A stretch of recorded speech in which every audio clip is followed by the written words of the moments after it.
একটা সংসারকে সাজিয়ে গুছিয়ে সুন্দরভাবে পরিপাটি করে একজন গৃহিণী যেমন রাখতে পারে স্বর্গের মতো করে, তেমন কিন্তু একজন গৃহিণী পারে একটা সংসারকে ধ্বংস করেও ফেলতে। আপনি যখন খুবই ভালোভাবে চলতে পারবেন, সাংসারিক জীবনটাকে পরিচালনা করতে পারবেন, স্বামী সন্তান নিয়ে খুবই ভালোভাবে থাকতে পারতেছেন, আপনাদের সমস্যাগুলো নিজেরাই সমাধান করতে পারতেছেন, সব কিছু একা হাতেই করতে পারতেছেন, বাসায় নতুন নতুন জিনিস আনতে পারতেছেন, ভালো ভালো খাবারও খেতে পারতেছেন, সকল সমস্যা ভালো আছেন, তখন দেখবেন কি পিছন থেকে কিছু লোক আপনাকে টেনে হিচড়ে নিচে নামানোর চেষ্টা করবে। আর কিছু কিছু মানুষ তো এরকমও আছে যে আপনাকে নিয়ে আপনার অবর্তমানে কটূক্তি করে কথা বলবে, সমালোচনা করবে, আপনার সম্বন্ধে হয়তো বা বাজে বাজে মন্তব্য করবে, আলোচনা করবে। তখন একটা জিনিস অবশ্যই ভেবে নেবেন যে এতে আপনার কোনো ক্ষতি হচ্ছে না, বরঞ্চ সফলতা আপনার খুবই কাছে। কারণ তাদেরই আলোচনা হয়, সমালোচনা হয় যাদের সফলতা এবং উন্নতি তারা নিজ চোখে দেখতে পারে। আর ওইসব মানুষ কিন্তু খুবই কাছে থাকে। আর এমন কিছু মানুষও আপনার আশেপাশে আছে যারা আপনার এগুলা দেখে খুবই খুশি হবে, প্রশংসা করবে এবং খুবই ভালো ভালো কথা বলবে। এই মানুষগুলার এই প্রশংসা, ভালো ভালো কথাই কিন্তু মনটা একেবারে শান্তিতে তৃপ্তিতে ভরে যায়। আর কিছু মানুষ তো আপনার এই উন্নতি ভালো কিছু দেখে দ্রুত কুচকাবেই, সাথে সাথে কত কিছু যে মনে মনে চিন্তা করবে আপনি বুঝতেও পারবেন না। তো বলবো এসব মানুষ কিন্তু দূর থেকে আপনাকে অভিশাপও করবে, আপনি যেন খারাপ থাকুন সেটাও চিন্তা করবে।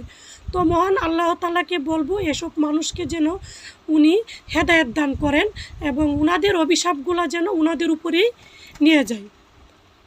হ্যালো এভরিওয়ান, আসসালামু আলাইকুম। আমি হেভেন লাইফস্টাইল থেকে বরাবরের মতো আরেকটি নিউ ভিডিও নিয়ে আপনাদের মাঝে হাজির হলাম। আশা করছি আল্লাহর অশেষ রহমতে আমার সমস্ত মিষ্টি আপু এবং ভাইয়ারা ভালো আছেন। আলহামদুলিল্লাহ, আপনাদের দয়ায় আল্লাহর অশেষ রহমতে অনেক ভালো আছি। তো আমি কিন্তু মাজা ঘষাটা করে নিচ্ছি, কিচেনে যা যা কাজ ছিল সবগুলো আমি সুন্দরভাবে করে নেব। তো এই ননস্টিকের পাতিলগুলো দেখেন পিছনে কিন্তু এই যে লাল লাল দাগগুলো হয় সেগুলো উঠানো খুবই কষ্ট। তো আপনারা যদি কেউ জানেন যে এই লাল দাগগুলো কীভাবে উঠানো যায় আমাকে কিন্তু প্লিজ কমেন্টস করে জানাতে পারেন আপুরা। আমি কিন্তু খুবই চেষ্টা করি উঠাতে, কিন্তু পুরোটা কিন্তু কোনোভাবেই উঠে না, জিনিসটা আমিও বুঝতে পারতেছি না। তো আর এদিকে দেখেন কতগুলা হাঁড়ি পাতিল। তো যা যা রান্না করার সবগুলা কিন্তু প্রায়ই কারি মেকারটাতে আমি রান্না করে থাকি। তো এই কারি মেকারে কিন্তু 3টাই ননস্টিকের পাতিল, না একটা অবশ্য মার্বেল কুটের, আরেকটা ননস্টিক, তবে আরেকটা যে কি আমি ঠিক বুঝতে পারতেছি না। 3টা কিন্তু তিনটা ধরনের। আর পাতিলগুলা কিন্তু খুবই ভালো। এখানে কিন্তু 1 কেজি মতো পোলাও চাল দিয়ে পোলাওটা রান্না করা যায়, সেহেতু তরকারি কিন্তু বেশ পরিমাণ রান্না করতে পারি। তো 3টা পাতিল দিয়ে আমি কিন্তু বেশ উপকার পাচ্ছি। আমার মনে হয় অন্য যে কারেন্টের চুলাগুলো ইলেকট্রিক্যাল, এটার চাইতে কারি মেকারটা বোধ হয় একটু বেশিই ভালো। তো এই যে দেখেন আরেকটা পাতিল, এটাও চেষ্টা করতেছি যে একটু লাল দাগগুলো উঠানো যায় কি না, তাহলে অবশ্যই পাতিলটা দেখতে সবসময় নতুনের মতো হতো। তো এখানে জুড়িগুলো পাতিলও দেখেন কতটুকু জুড়ে আপনাদের আপু চেষ্টা করতেছে। তো এটা করার পরে কিন্তু আমার হাতে খুবই ব্যথা পাই এই মাজা ঘষাটা করলে। আমার কিন্তু ডিশ ওয়াশার আছে, যেটা আমি কিনেছি যেন মাজা ঘষার কাজটা না করতে হয়, যেহেতু আমার হাতে কিন্তু ব্যথার খুবই সমস্যা আছে।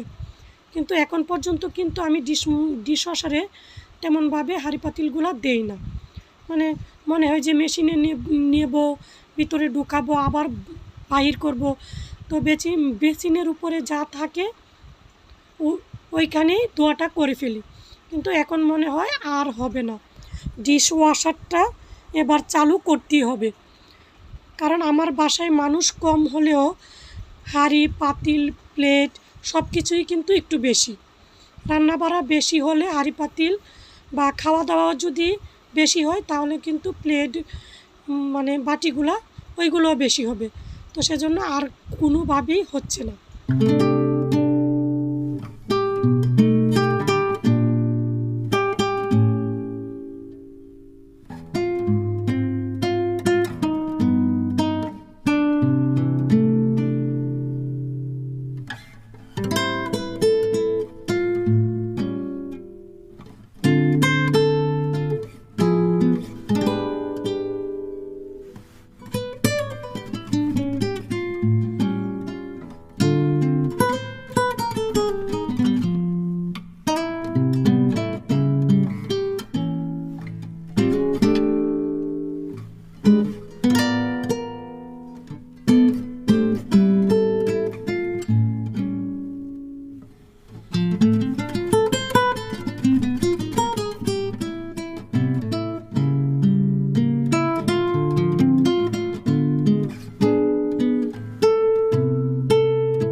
তো আমি সবগুলা মাজা ঘষা করেই কিন্তু বেসিন দুইটা খুব সুন্দর করে পরিষ্কার করে নিয়েছি। তো এখন দেখি মশলার যে দানিটা সেটাও খালি। তো এবার কিন্তু বড় প্যাকেটগুলাই মশলার এনেছিলাম, হাফ কেজির যে প্যাকেটগুলো হয় সেগুলো। তো মশলাগুলোও সুন্দর করে জারে দিয়ে দিলাম। এখন জারগুলো মুছে আর এই যে মশলার দানিটা সেটাও সুন্দর করে একটু মুছে নিচ্ছি। তো প্রতিটা জিনিসই একটু পরিষ্কার করে মুছে যদি কষ্ট করে রাখতে পারি তাহলে কিন্তু কিচেনটা দেখতে সব সময় পরিষ্কার পরিচ্ছন্ন লাগে। তো মাসিক যে ডিপ ক্লিনিংটা সেটাও কিন্তু করতে হয় বেশ কয়েক মাস পর পর। প্রতিদিনই যদি মশলার জারগুলা সবগুলা মেজে রাখি তাহলে কিন্তু সব সময় মনটা খুবই ফুরফুরে মেজাজে থাকে। বাসাটা পরিষ্কার মানে মনটাও সুন্দরভাবে পরিষ্কার পরিচ্ছন্ন থাকে। আমার মনে হয় একটা বাসা পরিষ্কার থাকলে মন মানসিকতা সব কিছুই সুন্দর থাকে এবং পরিষ্কার থাকে। তো এদিকে দেখেন আপনাদের ভাইয়া আলু নিয়ে এসেছে, ছোট আলু বড় আলুগুলো সবগুলাই কিন্তু আমি বলেছিলাম। আর এদিকে লাউয়ের শাক এনেছে, চাল কুমড়া এনেছে, পেঁপে এনেছে। তো বাজারগুলো রাত্রেবেলায় বেশি আমাদের করা হয়। তো বাজারগুলো সুন্দর করে চালনাতে রেখে দিলাম। তার সাথে রাত্রে যে খাবার খাওয়া হলো তারপরে সবগুলো পাতিলও কিন্তু আমি সুন্দর করে এখন রেখে দেবো। আর এর সাথে দেখেন আমি কি খাবো সেটা চিন্তা করে আবার আমি একটু বুনা করে নিচ্ছি। আর এদিকে বাটটা বসানো সেটাও হচ্ছে, ঘষা মাজার কাজগুলোও চালিয়ে যাচ্ছি, রান্নাটাও চালিয়ে যাচ্ছি। এগুলা করতে করতে আবার দেখি যে আমার দুধের যে জারটা সেটাও কালি। তো দুধটাও আমি ঢেলে নিচ্ছি, চিনি সেটাও কালি। এখন চিনিটাও রিফিল করে নেব। তো দুধ চিনি এই জিনিসগুলো আমার যে কতবার রিফিল করতে হয় মাসে তার কোনো কুল কিনারাই নেই। আর এদিকে কিন্তু আমি অনেকগুলো ডিম বুনা করেছি ছোট আলু দিয়ে। আর এদিকে ভাত আরেকটা বুনাও করে নিচ্ছি। অলরেডি যারা আমার ভিডিওটি দেখা শুরু করেছেন প্লিজ একটা লাইক দিয়ে ভিডিওটি কন্টিনিউ করবেন। আর আপনাদের একটি লাইক একটা শেয়ারের কাজ করে। আর আপনারা চাইলেই কিন্তু আমার ভিডিওটি ফ্রেন্ড অ্যান্ড ফ্যামিলির সাথে শেয়ার করতে পারেন, তাহলে আরও অসংখ্য আপু ভাইয়া আমার ভিডিওটি দেখতে পারবে। আর আজকে যারা আমার চ্যানেলটি প্রথম ভিজিট করছেন প্লিজ ভিডিওটি শুরু থেকে শেষ পর্যন্ত দেখবেন। দেখতে দেখতে হয়তো বা ভিডিওর কোনো কাজ বা অংশ আপনার সামান্য হলেও ভালো লেগে যেতে পারে। তো ভালো লাগার থেকে চাইলেই কিন্তু আমার চ্যানেলটি সাবস্ক্রাইব করে পাশে থাকা বেল বাটনটি অন করে দেবেন, তাহলে আপনার কাছে নোটিফিকেশন যাবে আর আপনি আপনার সময় সুযোগ করে দেখে নিতে পারেন। আর যারা অলরেডি আমার চ্যানেলটি সাবস্ক্রাইব শেয়ার লাইক করে দিয়েছেন সে আপু ভাইয়াদের জানাই অসংখ্য অসংখ্য ধন্যবাদ। তো তো আমি কিন্তু এখানে চিংড়ি মাছও ভুনা করে নিচ্ছি। তো এখানে পেঁয়াজ, রসুন, আদা বাটা সব কিছু দিয়ে মশলা দিয়ে আমি সুন্দরভাবে কষিয়ে নিচ্ছি। তারপরেই কিন্তু আমি চিংড়ি মাছগুলো দিয়ে দেব। আর যেহেতু ডিম ভুনা করেছি, তার সাথে কিন্তু আমি এখন সিম ভর্তা করব, টমেটো বেগুন ভর্তা করব, আর এদিকে ভাত রান্না করেছি। তো এই রাইস কুকারটাও কিন্তু এদিকে রেখেছি। আজকে কিন্তু দুপুরে রাইস কুকারে রান্না হয়েছিল। দেখেন কতগুলা ডিম ভুনা করেছি, মানুষ 2 জন, কিন্তু ডিম ভুনা এতগুলা। তো ছেলে তো আর ডিম খাবে না, দেখেন কতগুলা ডিম। এর ভিতরে কিন্তু দুপুরে খাওয়া হয়েছে। এখন আমি ডিমের তরকারিটাও রেখে দিচ্ছি, আর এদিকে সিম ভর্তাটা করে নেব। তো সিম ভর্তাটা এই যে, আর এখানে কিছু মাছ ছিল, আর এদিকে ভাজি, সেটাও আমি গরম করে নেব। তো এখানে সুন্দর করে চিংড়ি মাছটা ভুনা করে নিচ্ছি।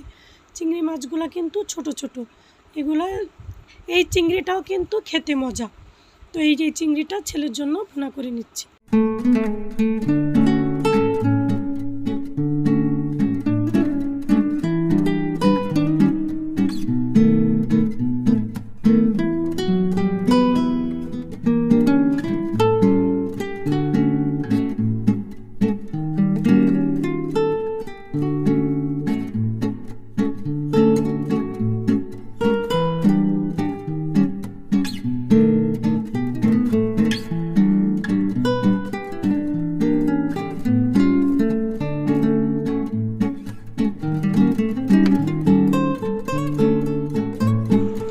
তো এখন কিন্তু আমি সব কিছু রান্না শেষ করে চলে আসলাম আবার কিছু রিফিল করতে। তো যে বাজারগুলা করেছিলাম, মাসিক বাজারগুলা, সেগুলাতে যা যা এনেছি, কিছু বাজার কিন্তু আমি ঝাড়ে রাখছি। এদিকে চানাচুরটা রাখলাম, আর এদিকে হচ্ছে খেজুরটা। তো আমি এই কফির যে জারটা, সেটার মধ্যে খেজুরটা রাখলাম। আর এদিকে যে বড় কাচের বয়ামটা, এটাতে আমি বিস্কিট রাখবো। তো আমি এবার যে চানাচুরটা এনেছিলাম, চানাচুরটা কিন্তু খেতে খুবই মজা। তো খুবই ভালো লাগছে। যখন মানে আগামী মাসে যখন বাজারটা করব, তখন আমি প্রায় 2 কেজির মতো নিয়ে আসবো। কয়েকদিনের মধ্যেই কিন্তু আমার চানাচুরটা শেষ হয়ে গেছে। আর এদিকে এবার কিন্তু আমি মিষ্টি বিস্কিটগুলো এনেছি। তো এটা কিন্তু পুরাটাই চিনি বিস্কিটটা। এটাও আমি 2টা জারে রাখার পরেও কিন্তু আমার বড় কন্টেনারে বিস্কিটগুলো রাখতে হয়েছে। আর সাথে যে বিস্কিটটা ওইটা কিন্তু আরও মজা। তো ওইটাও আমি 2টা জারে রাখার পরে বড় কন্টেনারে বাকিগুলো রেখেছিলাম। তো এই রিফিলের কাজগুলোও করতে থাকবো, তার সাথে কিচেনও কাজ করতেছি, বিছানা গুছানো বা বাইরে থেকে কাপড় আনা, বাজ করা। যেহেতু এটা কিন্তু রাত্রেরই ভিডিও, আমি কিন্তু রাত্রেবেলা কাজ দিনের চাইতে একটু বেশি করি, আপনাদেরকে বলেছিলাম। যেহেতু দিনের বেলা রান্না বাড়া থাকে, 2 বারই দিনের বেলা রান্না করতে হয়। সকালের নাস্তা, দুপুরে রান্না, তার সাথে গোসল, নামাজ, গুছানো গাছানো, এই সব কিছু করে কিন্তু রিফিল কাজ করা বা ফার্নিচার মোছা বা বাসায় কিন্তু অনেক বেশি কাজগুলো থাকে। বাসায় কিন্তু রান্না ছাড়াও অনেক কাজ থাকে। বিশেষ করে আমার যে আপুরা একটু পরিষ্কার পরিচ্ছন্ন, সে আপুরা তো বুঝবেনই যে বাসায় কী পরিমাণ কাজ থাকে। এবং যাদের বাসায় একটু ধুলাবালি বেশি, তারা তো মনে হয় অস্থির হয়ে যায় আমার মতো কাজ করতে করতে। তো যেহেতু একটু কুতকুতে স্বভাবের, তো রাত্রেবেলায় এই রিফিলের কাজগুলা, ফার্নিচার মোছা, এই কাজগুলো কিন্তু আমি বেশিরভাগ করে থাকি।